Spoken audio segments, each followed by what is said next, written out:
Washington Times front page for Monday, January 9th, 2023. Thanks for joining us. I'm George Gerbo. President Biden visited the southern U.S. border with Mexico in El Paso, Texas on Sunday, getting his first up-close look at the boundary that has bedeviled his administration. Accompanied by Border Patrol agents, the president reviewed the 18-foot-high border wall there and visited a border crossing in El Paso, Stephen Dinan reports, watching officers train on how to sniff out drugs or illegal immigrants being driven into the United States. Biden also toured a migrant welcome center where the local government and charities work to ease the lives of those caught and released by the Department of Homeland Security. The dust has barely settled from House Speaker Kevin McCarthy's historic battle to win the gavel, but he already faces a test of his leadership, passing the rules package that helped quell his Republican opponents. The rules that will govern the chamber are hitting opposition from McCarthy's GOP allies who fear he ceded too much of the speaker's power to win the top job. Ramsey Touchberry reports some Republicans could balk at ambiguous details of his concessions to members of the House Freedom Caucus unless more of those negotiations are brought to light. Among the deals that are known is reinstating the motion to vacate, which weakens the speaker's power by allowing any one member to force a vote on vacating the chair, a reinstatement of the ability for lawmakers to offer amendments on appropriations bills, a mandated 72-hour window to review legislation before a vote, and a promise to vote on a bill to invoke term limits on members of Congress. Expanding the U.S.-Canada-Mexico economic relationship in the face of a looming global recession is the central focus of President Biden's meeting this week with his Mexican and Canadian counterparts.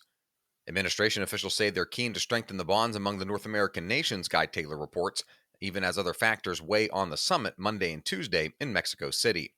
Biden administration officials say discussions will focus on climate change, cross-border manufacturing, trade, the economy, and the potential global clout of a more collaborative North America. Another focus will also be drug smuggling and migration, and National Security Council spokesperson John Kirby expressed optimism to reporters at the White House ahead of the president's trip by pointing to coordination between U.S. and Mexican law enforcement on the fentanyl crisis. You can read all of these stories at WashingtonTimes.com/front page. You can also find our entire lineup of Washington Times podcasts at WashingtonTimes.com/podcasts.